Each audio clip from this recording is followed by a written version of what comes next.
afternoon, Miss. Miss, we have some issues. Let's talk about it. So we can. I don't have a computer. I don't know. I can't communicate. I don't know. I don't have WhatsApp. I don't belong. I feel left out. I don't belong. I'm gonna die because I don't belong. I miss my friends. I don't belong. Can't make it on my own. I feel frustrated. I don't belong. I have a computer. I belong. I can't be educated even in a pandemic. I belong. Even printer wasn't free. I belong. Hey, can you read my belong? Let's communicate. I belong.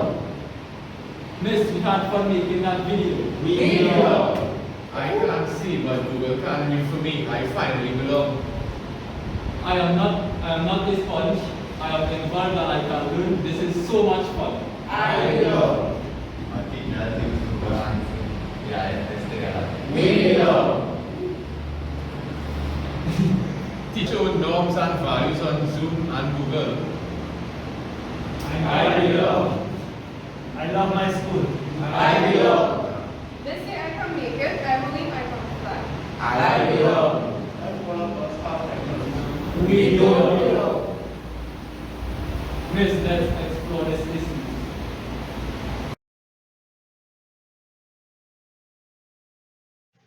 The current pandemic due to COVID-19 has created a turning point and a transformation in the world, none more so than the education sector. It has taught us some important lessons such as the importance of education, the importance of school, and the need to ensure it is and continues to be a place of belonging for all. The word belonging refers to a sense of fitting in or feeling like you are an important member of a group. Making schools a belonging for all has many positive effects on students, such as increased motivation, reduction in absenteeism, general health and well-being, and a belief that they can make a difference. However, there are also several challenges. Children from disadvantaged communities feel that they do not belong compared to their peers from more advantaged communities. Young people who experience a sense of exclusion from schools are more likely to seek belongingness elsewhere. The Children's Society has reported a decline in children's well-being that predates the pandemic. Too many children have difficulty with insecure housing, poverty, and general unhappiness in their lives, and the coronavirus has not made it any easier. The report went on to state that 73% of parents in the UK expected a negative impact on the education of their children. The World Economic Forum states that more than 1.2 billion children in 186 countries were affected by the school closure due to the pandemic. Educators and parents and students awoke to a new reality. School has shifted from typical chalk and board to a virtual environment. The new reality presented many problems in creating a place of belonging for all. Technology quickly became the answer to many of the problems. The use of desktop computers, laptops, tablets, and phones were the new classrooms. Internet service providers linked the teachers to their students. In Trinidad and Tobago, there's an estimated 60,000 students did not have access to computers and data. A variety of devices and platforms such as Google Classrooms, MOE Moodle Platform, Microsoft Teams, Edmodo, etc. were used to continue schools in the new online environment. The varied approach to teaching resulted in some unequal outcomes. Today we will be exploring some of these issues in relation to the sociological, philosophical, and psychological effects on students and its role in making a place a belonging for all.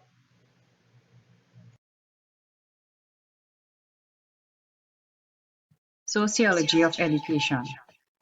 One aspect of socialization is education, which involves the acquisition of knowledge and learning new skills. Technology has become an important asset for teaching and learning as a result of the COVID-19 pandemic. The stakeholders in education were impacted. Some of those were administrators, teachers, students, and parents. For administrators, new strategies have to be put in place to monitor online teaching and learning. Schools had to be outfitted with better internet connectivity, and the Ministry of Education also furnished teachers with devices. For teachers, it was an impromptu switch from face-to-face to remote delivery. Hard copy data had to be converted to soft copy to make available to students. They had limited time to familiarize themselves with technological platforms with limited training to do so.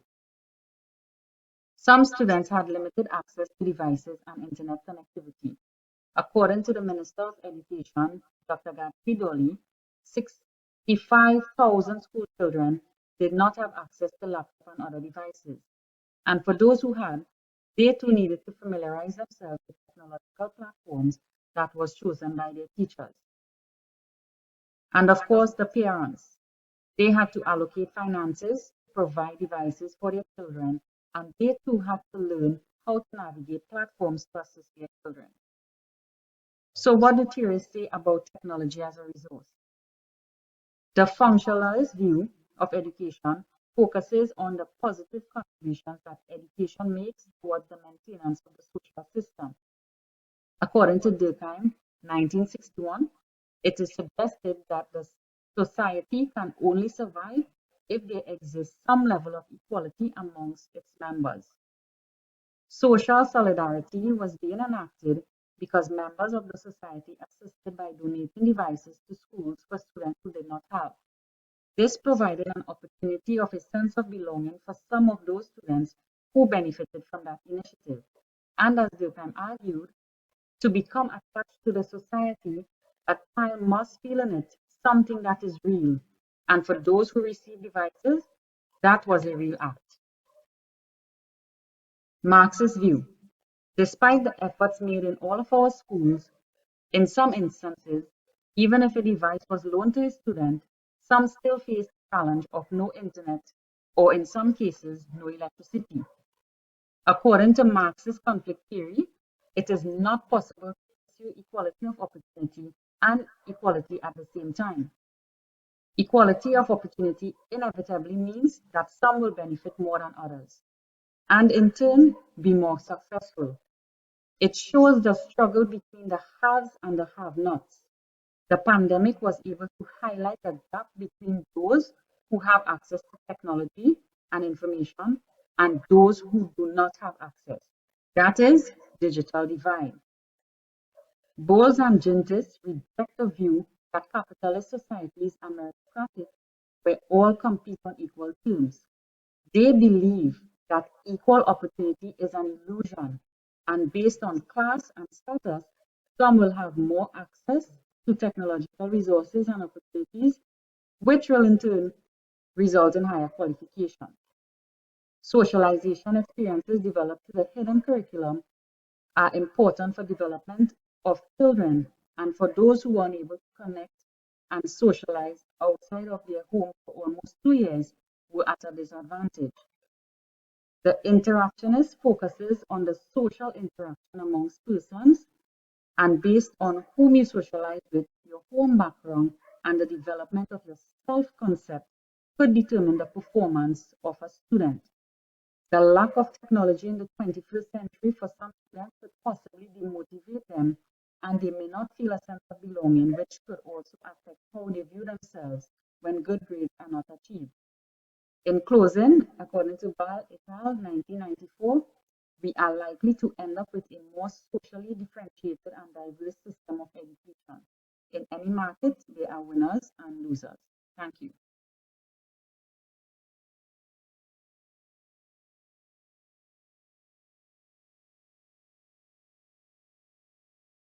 Technology as a resource has a role to play in how schools can be made into places of belonging. Technology has undeniably bridged the gap during the height of the pandemic and allowed students the ability to receive an education, albeit in a virtual space. World Economic Forum states that the COVID-19 pandemic has changed the face of education forever.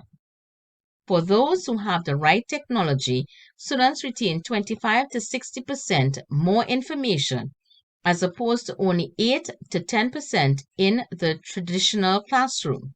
as e-learning allows students the benefit of learning at their own pace and to accelerate through different concepts as they choose. Dewey's philosophy of progressivism defines education as a process of growth and development.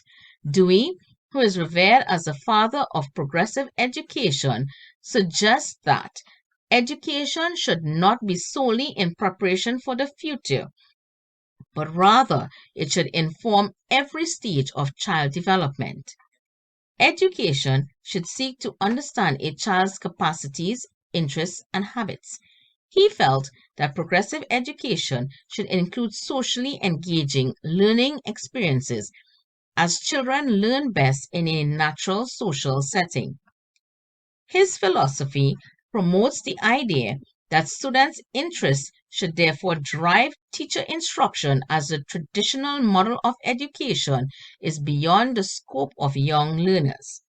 Dewey's philosophy is ever present in today's classroom through the use of technology. As Prensky 2010 recognizes today's students as digital learners who have grown up surrounded and pampered by technology, it must be recognized that technology is ubiquitous in their social lives and must be incorporated into the modern classroom so that learning is made more relevant to these digital natives. Technology must be seen as a necessity in today's classroom, as this age of learners may process information in a way that is fundamentally different from prior generations. In 2020, schools were closed abruptly, forcing the shift from a physical to virtual environment. Students felt alienated and lost that sense of belonging and companionship as the pandemic progressed. Many students and some teachers were left behind due to a lack of technology and suffered from psychological issues such as depression and anxiety. Suicide was also an alarming issue, as the Times of India in November 2021 stated that in 2020, more than 12,500 students died by suicide at a rate of 34 per day. Technology would have been the only social link for some of these children. Thus, with the slow shift to physical school on a rotational basis, technology would help to make schools into places of belonging by closing the gap between those who have and those who do not have to promote equity in education. Burmeister and Leary's 1995 paper, The Need to Belong, also explores belongingness as a need, stating that human beings have an innate psychological drive to belong to groups and take part in meaningful social interactions. They state that belongingness can be almost as compelling a need as food. Technology will certainly facilitate the psychological drive in this virtual environment through activities such as the meeting of clubs online. This will facilitate collaboration, collegiality, and a sense of belonging. However, equity is needed in the system as not all schools can facilitate this.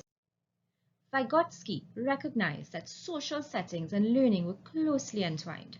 Students gain knowledge when they collaborate with their peers and mentors. Thus, in this hybrid environment, technology will facilitate this for both teachers and students and help make the school into a place of belonging for all. Administration would have also played a part in this use of technology, as they would have implemented various ways of keeping in touch with parents and students, with examples being virtual parents' days on MS Teams by form level, a SMS system for quick messages, as well as dean and counselor meetings with the students via Google Meet. This would have contributed in making the school a place of belonging for both parents and students during these trying times. Additionally, according to Maslow's hierarchy of needs, the fundamental need for love and belongingness emerge once physiological and safety needs are satisfied. He holds that a failure to satisfy the need for belonging results in maladjustment and emotional distress.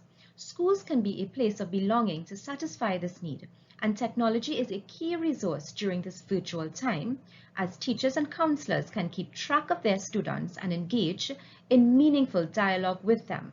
However, again, equity in the access to and provision of technology is key. Finally, during the fifth stage of Erikson's theory of psychosocial development, identity versus role confusion, Adolescents search for a sense of self and personal identity through an intense exploration of personal values, beliefs, and goals. This search would be supported and even celebrated in an equitable environment. Thus, it is critical that schools nurture them at this stage so that they can form their identities. Technology is critical to this, as in this online environment, they could still engage in meaningful virtual interactions with their peers rather than be isolated. They could attend virtual career fairs at the Form 3 level. Yet again, the priority here is equity, as without technology in this online environment, students could be alienated, which could lead to the development of identity confusion at this important developmental stage. Thus, technology could facilitate this psychological need to belong and could help in making schools places of belonging for all. I thank you. Technology has been an ally in the area of education during the pandemic, helping connect students to the classroom in a bid to thwart learning loss. Its potential to bridge the learning gap is undeniable, as it embraces learners of all abilities and provides a vast array of learning approaches, thereby reshaping traditional classroom models into one that promotes inclusivity and creativity. Although the traditional classroom model has successfully schooled generation, we cannot continue to effectively educate learners who are part of a digitally wise generation using learning model that is not aligned with their needs in a digitally expanding era.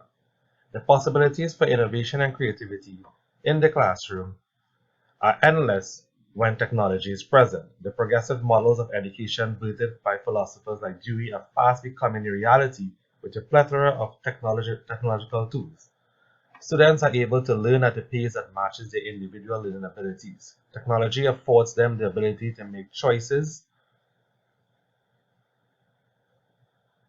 and assess their growth, which in turn foster metacognition and independence. But while technology has lofty ambitions in the classroom, one cannot refute the reality that unequal access to this essential tool stagnates the aims of the progressive model of education.